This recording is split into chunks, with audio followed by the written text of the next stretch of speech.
Halo, assalamualaikum warahmatullahi wabarakatuh. Kita bertemu lagi di mata kuliah pendidikan kewarganegaraan pada pertemuan ke-5. Ya, ini pertama kalinya ya saya membuat video pembelajaran. Di sini simpel aja. Di sini saya record videonya menggunakan Google Meet. Jadi mohon maaf apabila ada banyak kekurangan. Kemudian saya akan mempresent PowerPoint. Terus singkat saja videonya mungkin hanya 10 sampai 15 menit maksimal supaya tujuannya teman-teman tidak hanya membaca PowerPoint saja. Kalau dari PowerPoint saja kan kayak kurang ya pasti ya. Jadi mungkin buat teman-teman yang basicnya hanya melihat saya di profil foto WhatsApp, nah sekarang bisa tahu wajah saya seperti apa.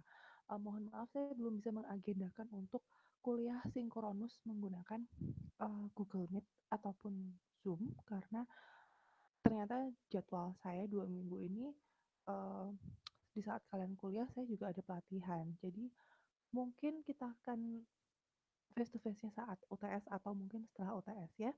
Untuk mata pertemuan kali ini, pertemuan kelima ya, kita akan mempelajari mengenai integrasi nasional. Jadi singkat aja supaya hemat kuota, langsung saya share screen PowerPoint-nya ya.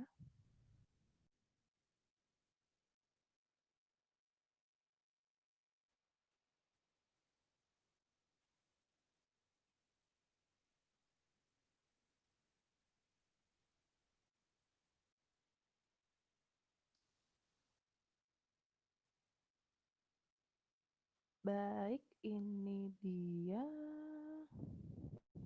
Nah, integrasi nasional dalam konteks NKRI. Nah, di sini ada CPMK dan sub CPMK. Sorry, ini pertemuan kelima ya. Pertemuan kelima, bukan pertemuan keenam. CPNK-nya yaitu menjelaskan konsep integrasi nasional sebagai salah satu parameter persatuan dan kesatuan bangsa secara logis berdasarkan data-data kontekstual yang ditemukan.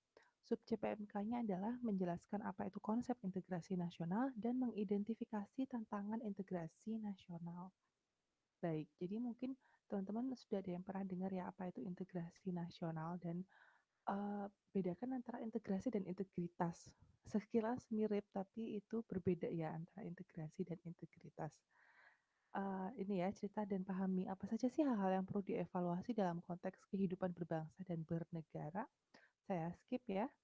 Next, konsep integrasi nasional. Apa sih integrasi nasional itu?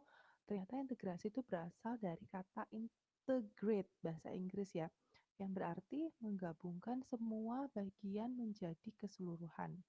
Nah, nasional atau nation kebangsaan dan bersifat bangsa sendiri. Jadi, menurut Arfani, integrasi nasional adalah pembentukan suatu identitas nasional dan penyatuan berbagai kelompok sosial dan budaya ke dalam kesatuan wilayah. Jadi ini istilahnya kita membaurkan banyak unsur ya. Identitas nasional kita sudah membahas pada pertemuan ketiga. Teman-teman sudah banyak yang menyebutkan bahwa identitas nasional itu termasuk bendera, Pancasila, Bhinneka Tunggal Ika, kemudian apa lagu kebangsaan, Sumpah Pemuda dan sebagainya ya. Nah, identitas nasional itulah yang kita satukan di berbagai kelompok sosial dan budaya menjadi dalam kesatuan wilayah. Apalagi kita tahu Indonesia ini kan suku bangsanya banyak, kelompok sosialnya banyak, budayanya juga bermacam-macam. Jadi bagaimana cara meluburkan identitas nasional tersebut ke setiap elemen-elemen bangsa. Begitu. Ruang lingkup integrasi nasional itu ada tiga, yaitu yang pertama dari segi politik, yang kedua dari segi ekonomi, dan yang ketiga adalah dari segi sosial budaya. Dari segi politik itu terbagi menjadi dua, yaitu vertikal dan horizontal.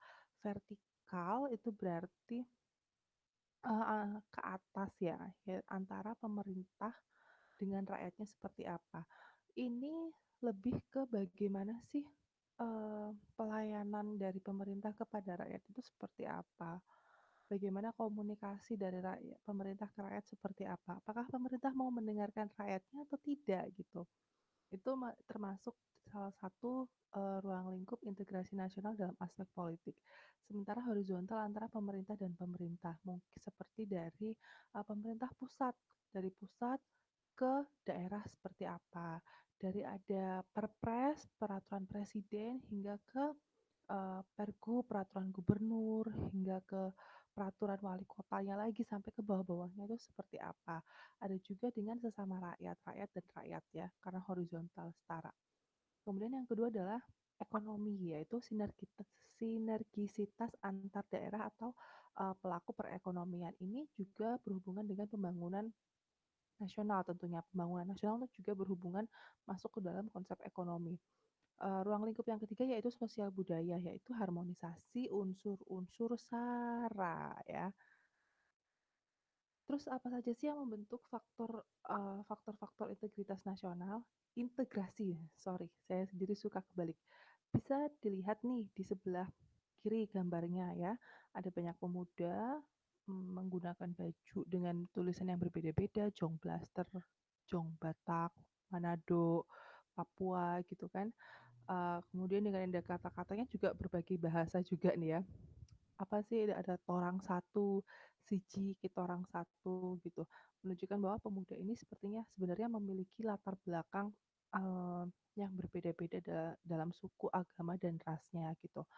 Nah, faktor pembentuk integrasi nasional itu ada 3 di sini saya tuliskan. Pertama, rasa senasib atau seperjuangan. Biasanya kalau kita sudah merasa senasib atau kita berjuang bersama, itulah yang semakin menyatukan kita. Seperti contohnya kalau masalah politik ya, karena kita perbedaan pilihan, biasanya kita sampai ramai, sampai gontok-gontokan. Apalagi Pilpres di 2019 kemarin tuh kan benar-benar membuat ada polarisasi dalam media sosial hingga saat ini, sampai ada pengelompokan orang-orang tertentu, oh ini kelompok ini gitu kan. Nah, tapi ketika kita sudah dihadapi seperti misalnya lagu kita diklaim oleh Malaysia, terus apalagi makanan rendang dibilang bukan dari Indonesia gitu. Biasanya hal-hal seperti itu malah yang menyatukan netizen-netizen Indonesia untuk sama-sama fight gitu untuk apa menghadapi serangan-serangan gitu ya. Lucu juga ya. Jadi kita harus menunggu ada sesuatu yang mengusik Indonesia gitu sehingga orang-orangnya tuh biar bisa bersatu padu untuk membela seperti itu. Memang eh, biasanya gitu tuh kayak ya itu karena ada nilai-nilai perasaan senasib karena ada nilai-nilai perasaan seperjuangan. Nah, faktor yang kedua adalah identitas nasional seperti yang telah kita bahas kemarin yang kalian bilang ada bahasa, ada lagu kebangsaan. Nah, itu juga pembentuk integrasi nasional adalah identitas nasional itu sendiri. Yang ketiga ada antisipasi ancaman dari luar. Ini bagaimana sih kita berantisipasi ancaman-ancaman dari luar itu tidak sampai mengganggu atau mengusik kebinekaan kita. Kira-kira ancaman dari luar itu apa saja sih? Coba teman-teman pikirkan. Nah, ini dia. Ada ATGH, ada ancaman, tantangan, hambatan, sama G-nya adalah gangguan dari integrasi nasional. Ancamannya apa saja? Gerakan etnosentrisme, separatisme, radikalisme, terorisme. Kemudian tantangannya ada perwujudan cita-cita bangsa. Itu adalah tantangan integrasi nasional. Kemudian gangguannya apa, yaitu ada budaya asing yang tidak sesuai dengan budaya bangsa dan hambatannya adalah SDM rendahnya serta rendahnya komitmen kebangsaan. Kalau teman-teman mengingat pertemuan kita minggu lalu, saya memberikan video dan banyak berita mengenai Veronica Koman ya. Di situ kan saya pengen tahu aja sih perspektif teman-teman seperti apa. Karena kan uh, banyak simpang siur berita tentang Papua, apalagi media kita sendiri ini Jawa sentris yang berarti ya fokusnya memberitakan yang di Jawa aja. Jakarta banjir dan seluruh Indonesia harus tahu. Dari Aceh harus tahu. Yang di Papua harus tahu kalau Jakarta banjir. Semua media isinya Jakarta banjir. Jadi benar-benar Jawa sentris. Apa yang terjadi di Papua, media tidak mengcover hal itu. Wartawan pun dibatasi untuk meliput di sana. Jadi kita juga nggak tahu sebenarnya apa sih yang terjadi di sana. Ketika ada orang Papua yang berbicara, ternyata uh, dipersulit. Mereka bilang seperti itu, dipersulit lah, ditangkap lah, dan sebagainya macam gitu. Hingga gerakan-gerakan di Papua itu kemudian mendapatkan label bahwa mereka adalah separatisme, mereka adalah radikalisme, seperti itu. Nah, itulah memang yang kemudian mereka dicap sebagai ancaman dari negara. Ini ancaman dari negara nih, padahal kita tidak tahu kejelasan sebenarnya seperti apa. Hingga muncul sosok Veronica Koman dan saya sendiri pun kalau saya pribadi ditanya, saya juga bertanya-tanya, sebenarnya Veronica punya motif apa melakukan hal itu? Apakah dia mendapatkan support dari Amerika ataukah dia mendapatkan support dari Australia atau sebagainya? Kita juga tidak tahu gitu kan, motifnya kita nggak ngerti. Cuman intinya saya pengen melihat sudut pandang teman-teman tuh seperti apa melihat berita tersebut dan saya sudah baca beberapa feedbacknya dan menurut saya cukup puas ya. Saya cukup puas karena saya mengajar 4 kelas PKN dan dari 4 kelas ini saya cukup puas dengan jawaban-jawaban yang kalian tuliskan dan beberapa mahasiswa juga sudah menyebutkan bahwa ini bisa merusak persatuan bangsa ya. Ini ya termasuk dalam inilah yang termasuk dalam ancaman ancaman dalam integrasi nasional. Tapi kalau saya bilang di sini sebenarnya yang mengancam itu bukan bukan separatisme dari Papua itu sendiri. Sebenarnya yang mengancam tuh adalah sistem sistem kita, sistem media kita yang sangat Java sentris dan bagaimana Papua dibatasi seperti kemarin waktu Papua lagi rusuh internetnya malah dimatikan. Nah, sebenarnya malah sistem menurut saya menjadi ancaman dan juga gangguan-gangguan dari integrasi nasional seperti itu. Nah, di sisi lain ada yang bilang bahwa tantangan dari integrasi itu selain ATGH ini ada secara horizontal dan ada secara vertikal ya. Nah, kalau horizontal itu tentang suku agama ras. Nah, suku agama ras ini biasanya kita tuh masih punya rasa primordialisme yang kuat. Tahu kan apa tuh primordialisme? Jadi rasa kesukuan yang kuat gitu loh. Jadi seolah-olah kalau misalnya dari Jawa Timur, sangat ngebelain Jawanya banget gitu. Kalau yang dari Madura tuh pasti udah beda-beda. Tapi kan kita kan Jawa, dia Madura, selalu ada jadi pembeda seperti itu. Nah, inilah yang menjadi tantangannya. Kayak ramenya supporter sepak bola ya. Biasanya saya pernah naik sepeda dulu sama teman saya waktu masih kuliah. Teman saya pakai kaos hijau di Malang. Dan saat itu lagi konvoy Arema. Teman saya nggak tahu apa-apa, teman saya orang Jombang, saya orang Malang gitu. Kita naik motor platnya N. Terus teman saya yang pakai baju hijau ini dipisui sama Arema-Arema. Ya menyebutkan kata-kata pisuan itu.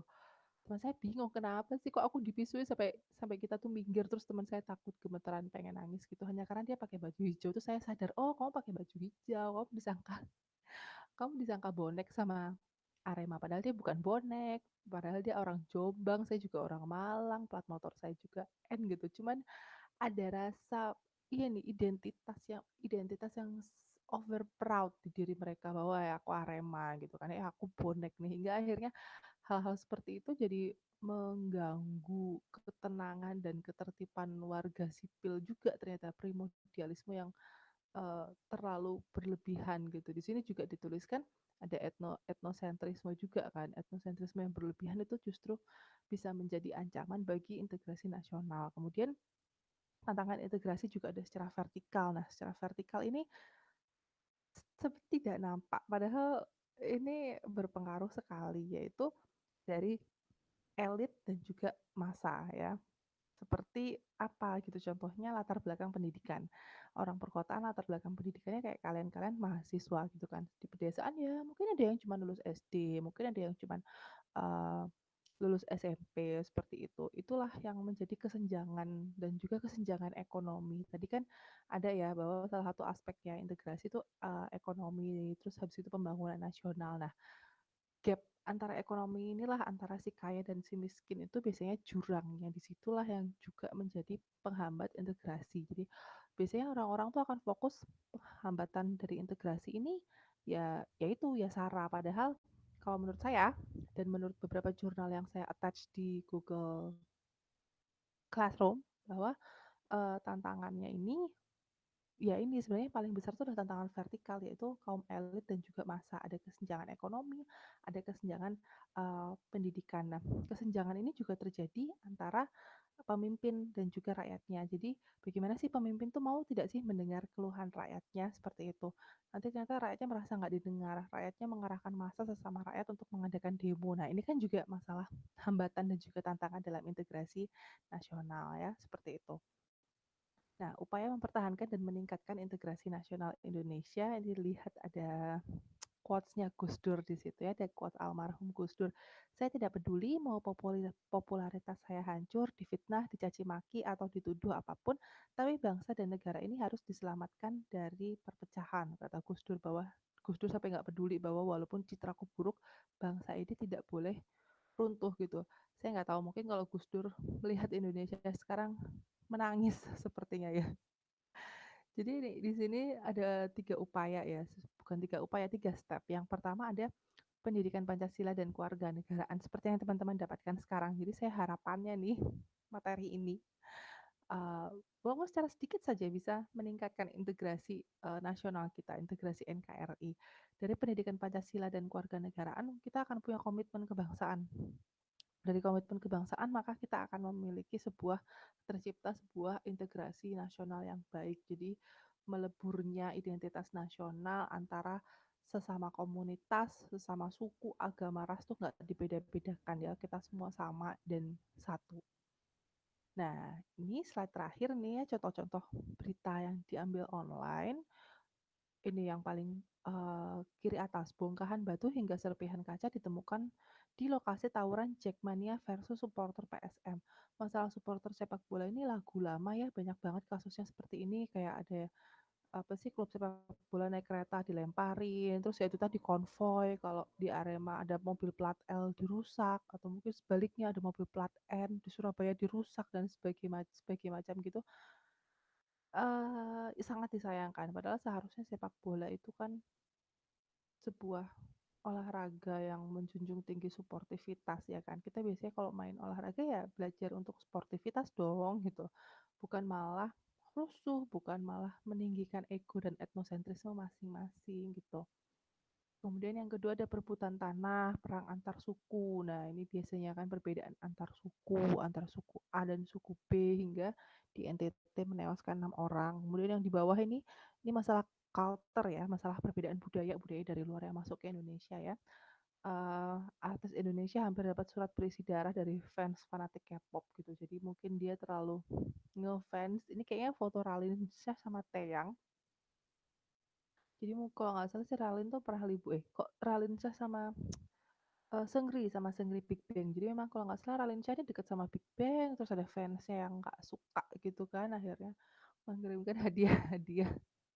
Jadi rasa cintanya terhadap opa-opanya itu terlalu berlebihan, sehingga dia tidak bisa membedakan mana mana sih antara aku harus harus apa namanya memegang teguh budayaku ataukah aku harus membela opa-opaku gitu. Kemarin ada yang menjawab waktu di materi ini, saya lupa kelas mana, tapi ada yang menjawab bahwa K-pop tuh harus dicontoh tuh kerja keras mereka gitu kan, kerja keras mereka seperti apa, mereka tidak patah semangat gitu. Tuh saya setuju banget gitu bahwa memang artis-artis K-pop itu ketika untuk bisa tampil seperti sekarang, seperti BTS tuh kan dia nggak cuma tiba-tiba debut habis gitu wow terkenal gitu kan, mereka dari bawah banget gitu loh, kayak Big Bang juga ya dari dulu siapa sih Big Bang, dari bawah banget gitu, tapi dengan kerja kerasnya mereka bisa, dan itu mungkin bisa dicontoh untuk anak muda sekarang. Nah itu saya setuju kok untuk hal-hal kita ambil positif seperti itu, cuman ini kan salah satu contoh yang negatif ya, salah satu contoh fans yang negatif gitu. Dan sekarang kita fokus ke tulisannya merah nih, coba ini ya, ini untuk tugas kalian minggu ini. Jadi menurut kalian nih dari 3 contoh berita ini, dan saya yakin masih banyak contoh berita-berita lainnya, termasuk kasusnya Veronica Koman nih, yang sampai dia harus mengembalikan duit LPDP dan delalahe. Delalahnya itu apa sih bahasa Indonesianya? Delalahe duitnya dibalikin oleh rakyat Papua sendiri yang saling kolektifan duit 2 ribuan, 5 ribuan gitu kan, sampai akhirnya terkumpullah 700 juta sekian untuk membayar hutangnya si Veronica, bukan membayar hutang, mengembalikan dana LPDP-nya karena LPDP merasa ini harus dibalikin duit saya gitu kan, seperti itu. Nah, menurut kalian dari itu contoh-contoh kasus ini dan contoh kasus lainnya, strategi terbaik yang dapat ditempuh untuk mencegah dan menyelesaikan ancaman integrasi bangsa seperti apa sih? untuk mencegah dan menyelesaikan seperti apa. Nah, silakan kumpulkan tugasnya di Google Classroom, sudah saya create untuk mengumpulkan tugasnya. Formatnya terserah, mau kalian bikin poster, mau kalian bikin kolom, mau kalian bikin bagan, atau kalau kalian males mau kalian ketik di Word biasa juga boleh. Jadi, strategi menurut kalian pribadi untuk mencegah sama menyelesaikan ancaman integrasi bangsa ya, mencegah dan menyelesaikan. Ancaman integrasi bangsa seperti ini seperti apa bagaimana? Seperti ada primordialisme yang terlalu kuat atau kasus-kasus SARA lainnya atau budaya asing yang kurang difilter gitu ya. Seperti contohnya ini ya. Terus nah menurut kalian untuk mencegah dan menyelesaikan itu seperti apa? Silahkan formatnya terserah kalian, dikumpulkan di Google Classroom. Tapi jika kalian ingin menuliskan di Word, tolong jangan lebih dari 500 kata, karena saya juga malas kalau mengoreksi terlalu banyak ya. Jadi dibuat less than 500 kata. Kalau kalian mau bikin versi JPEG ya poster gitu ya, satu halaman aja poster gitu. Atau kalian mau bikin bagan gitu ya, dibuat aja satu halaman bagan seperti apa kan. Kata-katanya bisa poin-poin atau mungkin bisa sebelah sini apa namanya untuk mencegahnya, sebelah sini untuk menyelesaikannya. Terserah kalian. Ya, seperti itu. Sudah sekian saya rasa untuk materi pada hari ini. Untuk materi integrasi nasional ya. Saya tunggu untuk tugasnya. Saya beri waktu 1 kali 24 jam untuk mengumpulkan tugasnya. Terima kasih, saya tutup. Wassalamualaikum warahmatullahi wabarakatuh.